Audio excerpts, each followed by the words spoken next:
আসে না। কেউ আসে নাই। হ্যাঁ, কেউ জিজ্ঞেস করে না। এটি মগদারা 8 নম্বর ওয়ার্ড। আমি যদি এই মুহূর্তে আপনাদেরকে একটু দেখাই, দেখেন গত 7 দিনের যে নিম্নচাপের যে বৃষ্টি এবং সিগন্যালের কারণে যে অবস্থা, এগুলো সহ্য হওয়ার দক্ষিণ মগদারায় এই 8 নম্বর ওয়ার্ড আদর্শ পাড়ায় দেখেন মনে হয় যেন একটা সাগরের মাঝখানে একটু কুল। এই বাড়িটি দেখেন কি অবস্থা। আমি যদি আরও একটু আপনাদেরকে দেখাই আর জুম করে দেখেন এই বাড়ির ঘরগুলোর এখন কী পরিস্থিতি। আবার এদিকে যদি দেখায় পুকুরের পানি একেবারে মানে কানাই।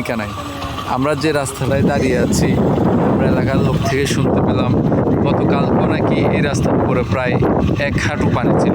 আজকে কিছুটা হলেও কমছে। পারিনি 5 দিন আমরা অনাহারে দোকান থেকে চাটা নিয়ে কোনো রকম খাই। তারপর আজকে আরেক ঘরে যাই রান্দাবাড়ি করি, কোনো রকম হুলানের খানা দিচ্ছি। আমরা হানিত বাসি রয়েছি, কেউ কোনো কিছু বান কেউ কোনো কিছু কাটে না। এটা আপনারাও করে কোনো আজি জানা বান আছে 6টা বানের মিদে কেউ বান দাম ছাড়ে না ব্যাগে কষ্টা জায়গা আনছে, ওইটা আনছে সেটা আনছে। আমাদের পোলা পানিত বাসে বলছে পোলা পানি করি মানে মরিব, ওরা বলছে আমাদের কোনো ইয়ে নাই। কেউ আসে না, কেউ দেখে না, কেউ জিজ্ঞেস করে না।